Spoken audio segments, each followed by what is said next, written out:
예, 갑자기 50년대부터 서울에 문화인들 옮겨놓은 것 같은 역할을 했대요.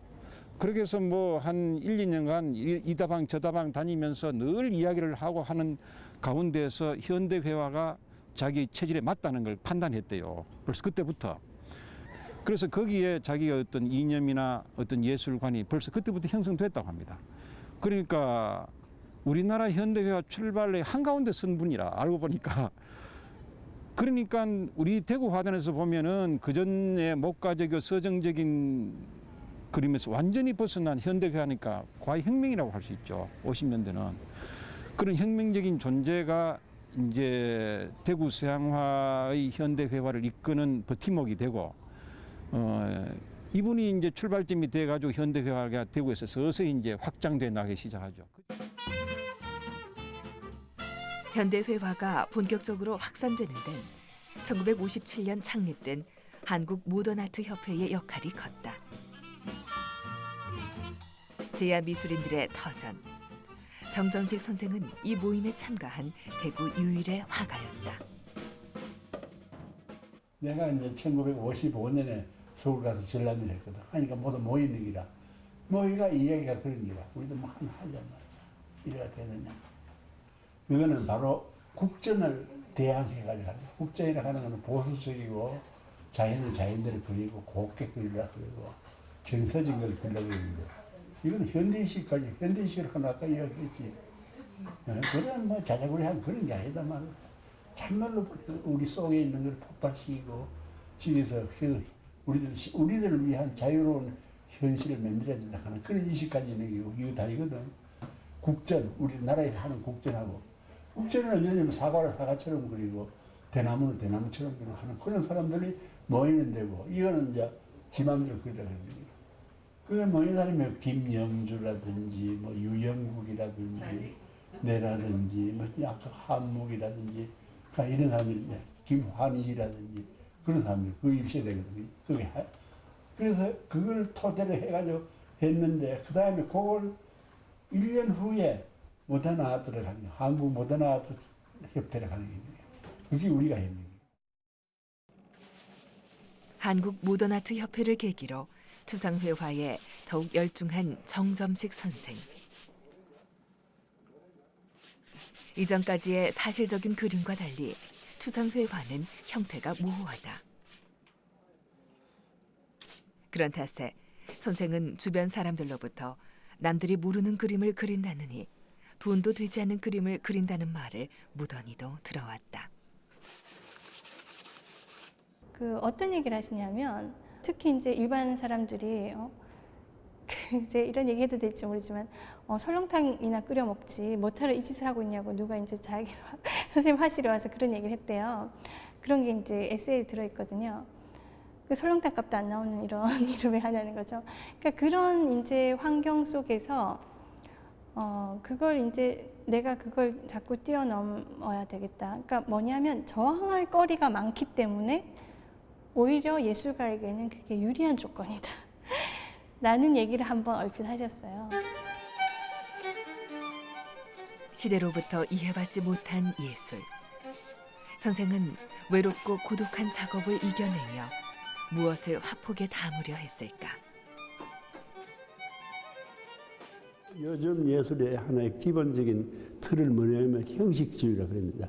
형식주의라고 하는 어떤 모습 자체가 중요한 것이 아니라 그 모습을 형성하고 있는 선익이나 면익이라고 하는 그 형식, 그 형식이 어떠냐. 그래서 그 선 속에 묻어나와 있는 그 작가 자신의 정신이라든지 작가 자신의 하나의 감정이라든지 묻어나오는 거. 그걸 우리가 찾아야 되거든요. 그러니까 조금 어렵죠. 어려운데, 이거 종이 위에다가 이제 그 선이 지나가면서 손이 눌리고 강하게 눌러지고 부드럽게 휘어지고 하는 이 속에 내가 이제 내 숨결이라든지 내 호흡이라든지 그런 게 그 동화되어 나가죠.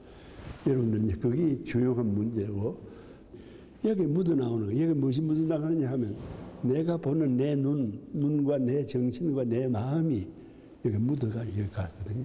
그렇기 때문에 내가 뭘 생각하고 있느냐, 어떤 이상주의적인 어떤 세계, 우리들의 삶, 우리들의 환경 그런 게 필요한가, 어떤 걸 생각하고 있는가 하는 그런 게 이런 데 다 들어가 있을 겁니다.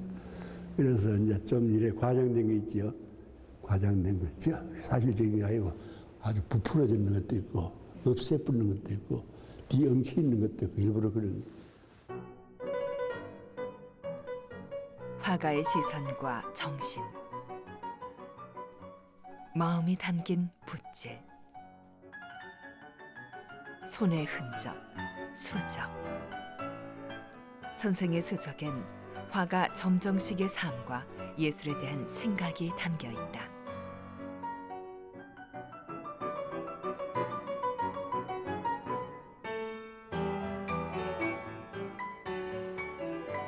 (1960년대와 70년대) 정점식 선생의 작품은 실험적이다. 완전히 추상적인 작품과 반구상적인 작품. 화면 전체를 색과 면으로 구성하기도 하고 불규칙적인 형상의 표면을 부각하기 위해 종이를 붙이기도 했는데 선생은 다양한 회화의 요소들을 대립시키며 긴장된 화면을 구성했고 이러한 작업 속에서 형태는 더욱 추상화되어 갔다.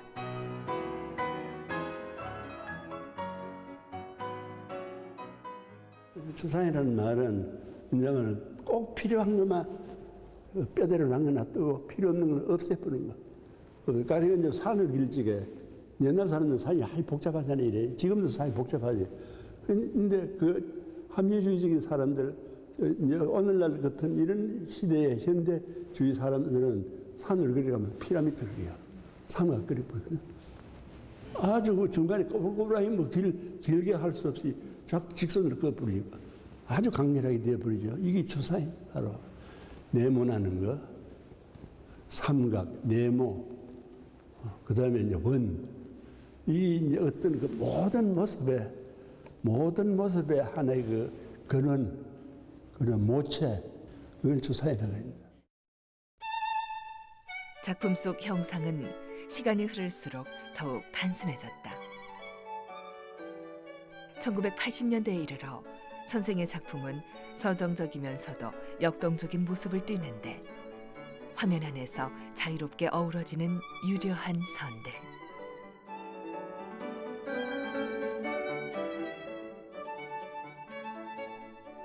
붓으로 획을 그은 듯한 서체적인 표현이 나온 것도 이 시기다. 선과 면, 색이 바탕을 이루는 추상회화에 동양적이고도 강렬한 서체의 힘이 더해지며 정점식 선생의 추상회화는 깊이를 더해간다.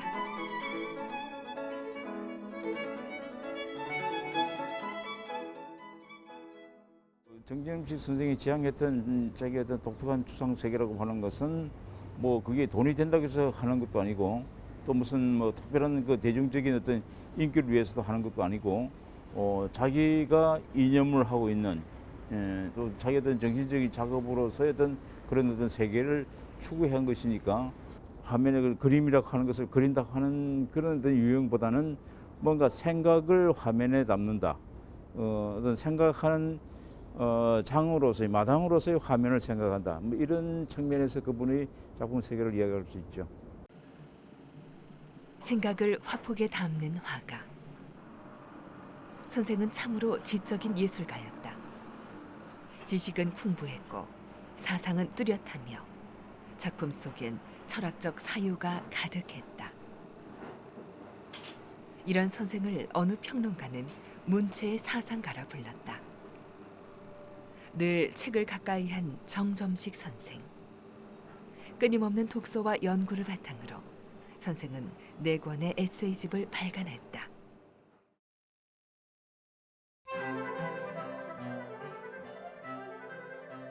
예술가의 내면에 흐르는 지식과 사상은 세월이 흐를수록 작품에 깊이 있게 녹아들었다.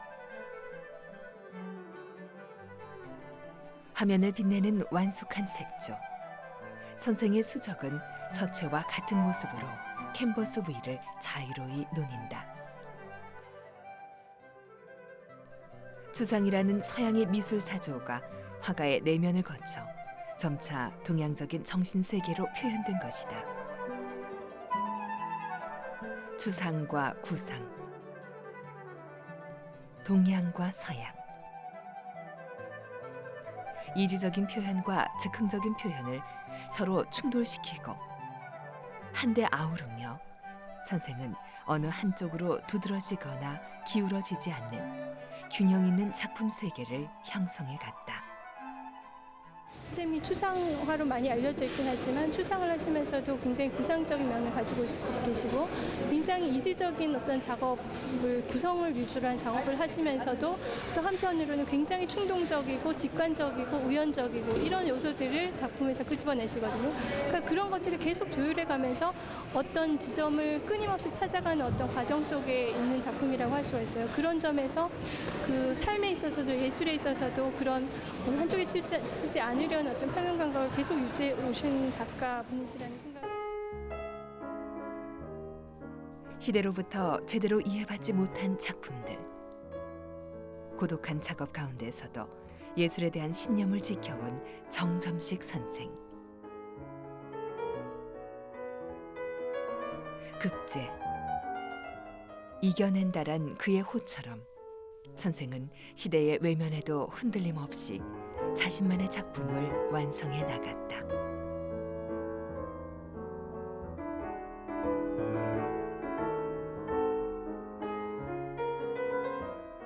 요즘 음악에서 뭐 레퀴엠이라는 말이 있죠. 네. 진혼.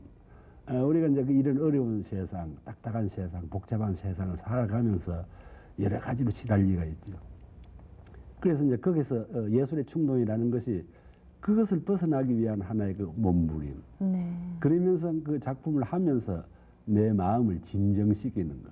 진정시키는. 진혼한다 그럴까. 네. 그 진혼을 하는 데까지 내가 추구에 들어가지. 예술 작품을. 네. 그 내가 마음 안심하는 데까지 추구에 들어가는 거지. 내가 뭘 하는지는 모르지. 여러분들 내가 나무를 그리기나 산을 그리기나 그걸 내 마음을 진정할 때까지 내가 추구해 들어가는 세계야. 네. 네, 소위 이제 그런 세계가 예술가들의 세계고 내가 지금 노리고 있는 것도 이제 그런 게죠.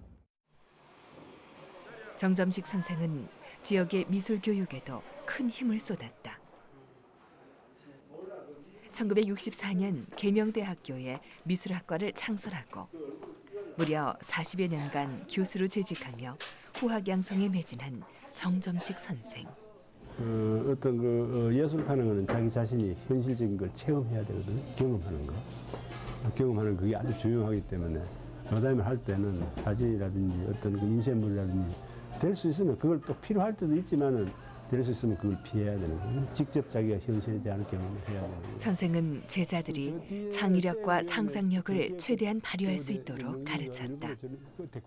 구체적인 지적은 되도록 아끼고 그림을 그리는 이유가 뭔지, 무엇을 표현하려 했는지 되물으며 작품에 대해 생각할 시간을 주었다. 그냥 파괴하는 것이 아니라 그 파괴함으로써 새로운 게 나와야 되는 거야. 파괴하면서 내가 이제 흔히 그래도 내가 쓰고 있지만 어린애들한테 장난감 줘보거든. 처음에는 잘 가져 노는 거야. 며칠 있다가 뭐 흥미를 잃어버리는 거야. 잃고 나서는 그 다음에 그걸 부수는 거야. 부사가 해체해 보는 거야. 이래 보고 나서 버려버리는 거야. 이게 굉장히 중요한 거야. 제일 중요한 거. 예술도 그런 거야. 선생이 제자들에게 무엇보다 강조한 것은 예술가의 태도와 자세였다. 경험과 사유에서 얻은 교훈을 선생은 아낌없이 전했다.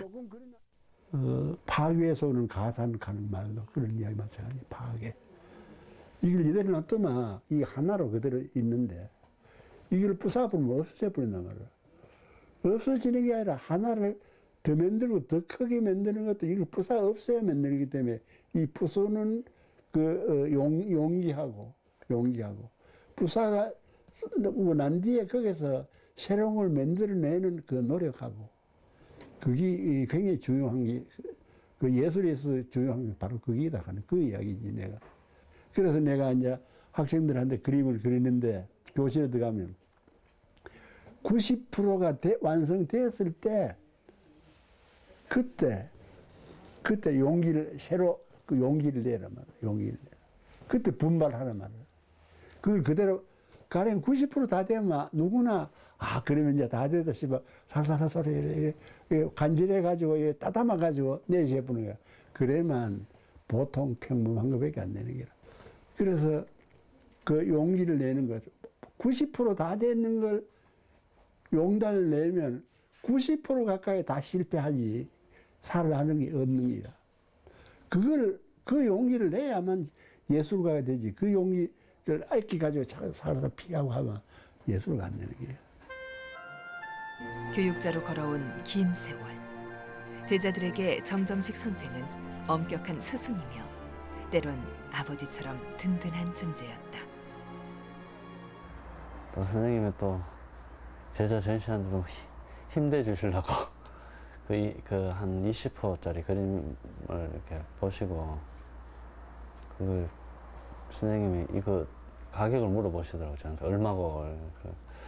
제가 그래서 그때 뭐 선생님한테 작품 팔 수는 없고 선생님 그 A4 그 드로잉을 한 점 주셨으면 좋겠습니다. 하니까 그래서 이제 언제 이제 연구실로 찾아오라고 말씀하시더라고. 그래가 척 찾아갔더만 그 드로잉 한 점하고 갖고 싶었던 그 드로잉 한 점하고 거기다가 또 이게 금액을 제가 여기서 말씀드릴 수 없지만 봉투 안에다가 그 수표로 그 돈을 이렇게 넣어주셔가지고 참 이 스승의 존재가 이런 거구나 하는 걸 느끼고 뭐 저도 뭐 나중에 좋은 화가가 됐어. 아니면 뭐 좋은 화가는 못 되더라도 그림이 팔리면은 뭐 후배들 그림이라도 사야지 이런 생각을 갖게 됐고. 1977년 정점식 선생은 자신의 작품을 판매해 그 수익금으로 극제 장학금을 조성했다.